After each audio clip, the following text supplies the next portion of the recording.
Oh, I really want to talk about next week, but I have to get through this week's stuff first, and then I have to get through the next week, and then we can talk about next week. So this week's episode was aptly titled Mother, as we dealt with some of the often tumultuous mother-daughter relationships that exist on the show. I've talked a lot before about how often the opposite-sex parent-child relationships are often much better than the same-sex parent-child relationships. Like, we've seen that Emma and David get along great, Regina and Henry, David and Ruth, Regina and Henry Sr., whereas relationships like Snow and Emma, or Regina and Cora, or the off-screen mentions of like David and his dad and Killian and his dad, or the entire line of Malcolm to Rumpelstiltskin to Neil, like just how really chaotic that the same-sex parent-child relationships can be. And I think it's really necessary. For a lot of this season, we've seen this tension between Emma and Snow, and I've kind of just been waiting for it to be resolved.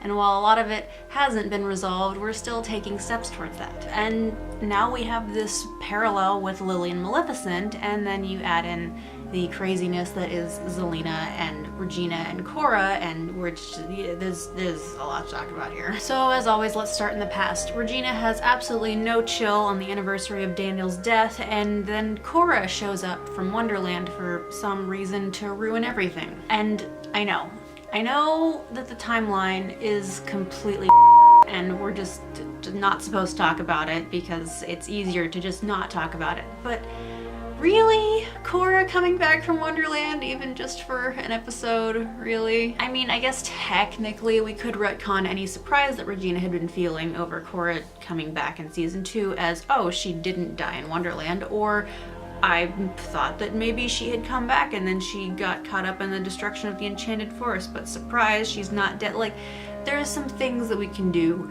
to retcon it. But I can't even remember if Regina was terribly shocked that Cora came back in season 2 or not. So if somebody who has either a better memory of season 2 or a better Wikipedia than I have, please let me know if this is, does this match up? Because I feel like it doesn't. So Cora gets the Sheriff of Nottingham to pose as Robin Hood, and Regina immediately knows something's up, and then she gets his tattoo to turn into a lion to interrogate him, which was kind of actually really awesome. And then because, again, she has no chill, she decides to dangle him over a bunch of hellfire in the dungeons as punishment. So later, when Regina confronts her mother about her very disturbingly amazing and horrifying manipulative ways, Regina reveals that she's made this potion that she can take and then that'll make her unable to have children, which actually explains a lot. It doesn't quite, there's a lot of theories about Regina and her uterus for reasons, but this actually helps to make a lot of things make sense, so, you know, yay.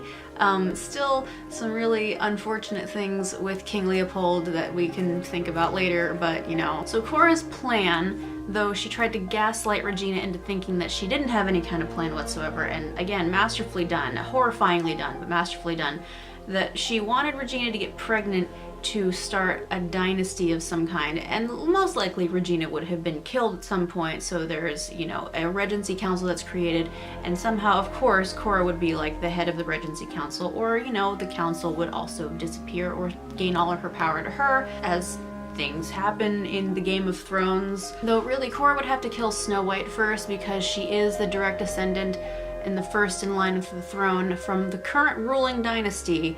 So, like, good luck with that, Cora, because Regina's been trying to kill Snow for years, and she hasn't managed to do that yet. In the present day, Zelena's pulling all of this weird pregnancy like, oh, I can feel a child move. You're barely 2 months pregnant, Zelena. Like, if that.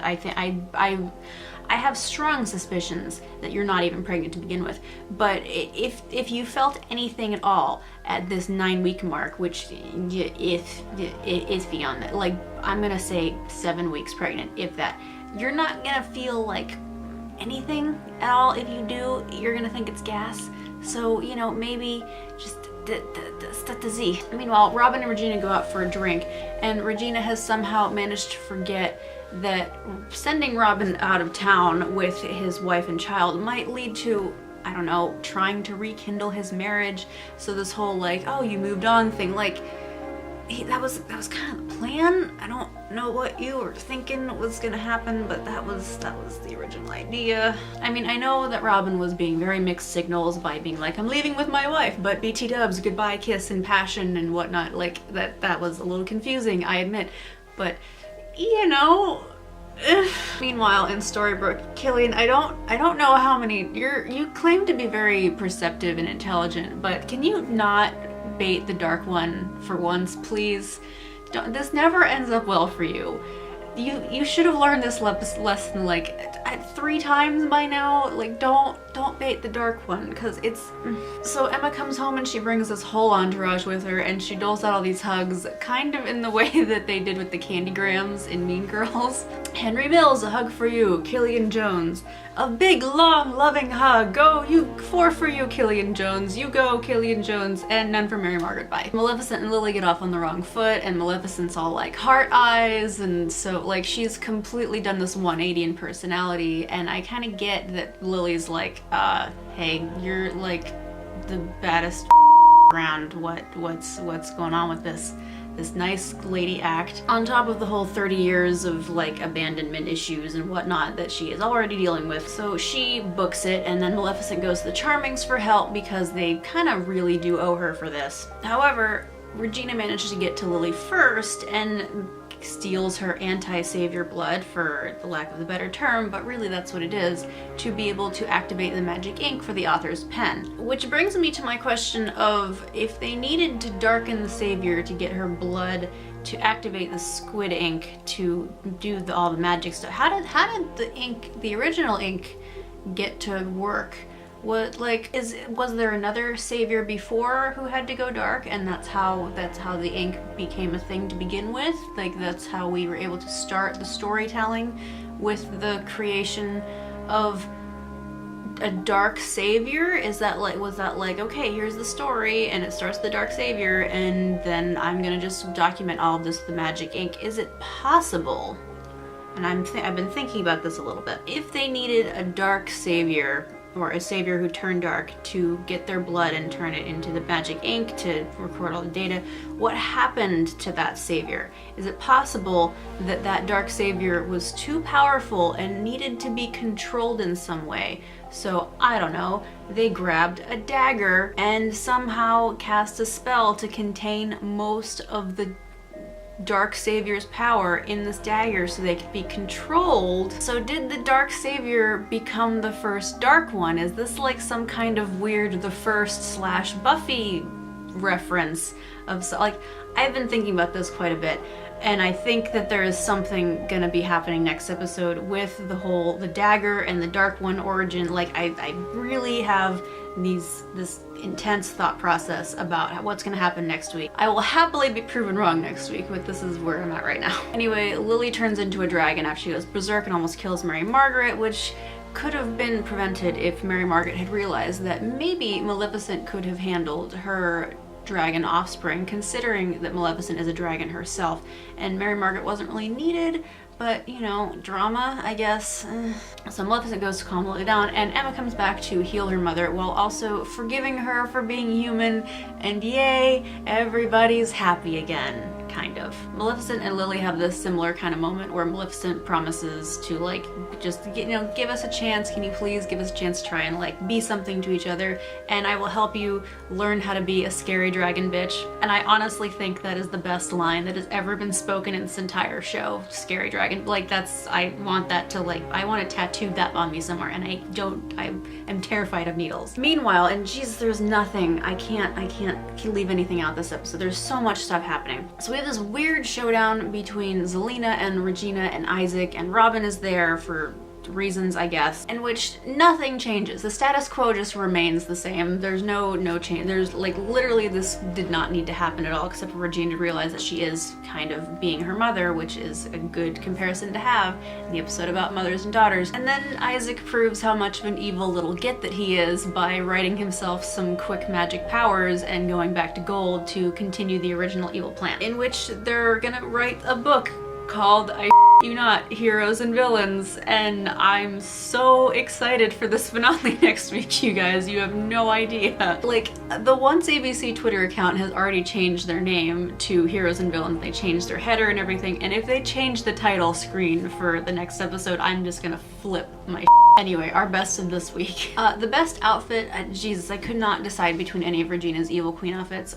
She always has like the best wardrobe in the Evil Forest, the Enchanted Forest. So she gets this bejeweled spider choker at some point. Then she gets turned all soft and innocent, like she's 17 again. She's being sent to her first ball. And then she's got this fabulous hair at one point, and then she has her amazing, like, I think my favorite outfit this episode was her amazing "I am really angry with you, mother," like the when she confronts Cora for the last time, that outfit with the sleeves that kind of ballooned out, like that was a fabulous, flawless outfit. I loved her rage outfit, so that might be my favorite one, but just the details of everything else, like how soft she looked at one point, her hair when her father was brushing her hair was really nice.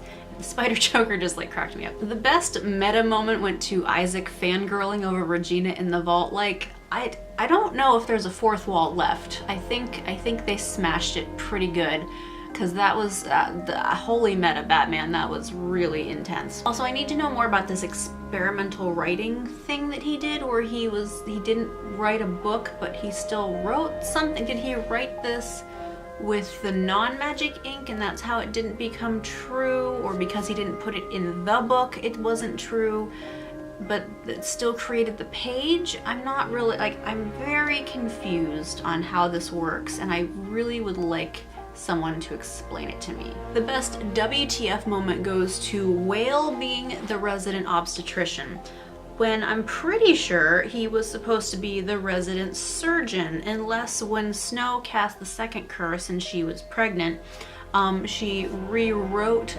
Whale's cursed self to be an obstetrician instead of a surgeon because it was more useful to her.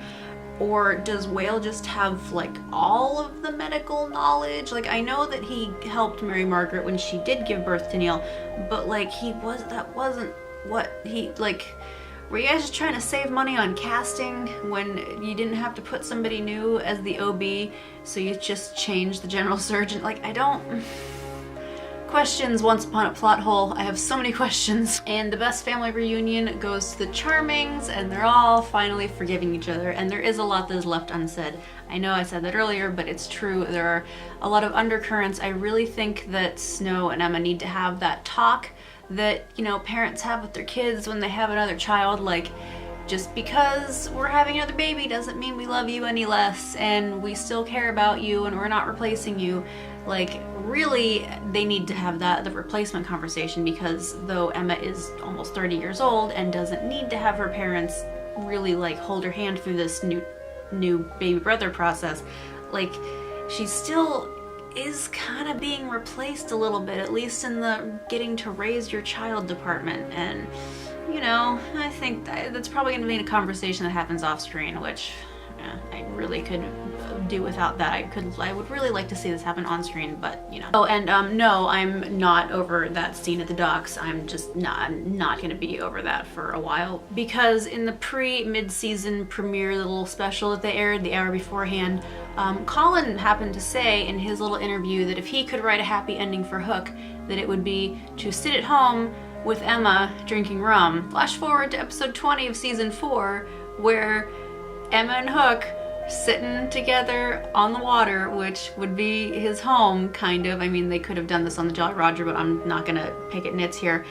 Drinking rum together, and he's kind of straddling her, and that wasn't, you know, like, just, no, I'm not over it. Not gonna be over it for a little while. And nor am I over the Captain Charming bro nod there at the end. Like, you know, that ship just sails itself. Okay, that was a lot. Not a lot I can cut out, because so many things to talk about. I know I really didn't talk about the whole gold thing, but I have a feeling that the next week it's just going to be like an hour of me talking about gold. So whatever I didn't talk about, please feel free to let me know in the comments, and we will discuss it below, because there's so many things to talk about. I will see you guys next time. Thanks for watching. Bye.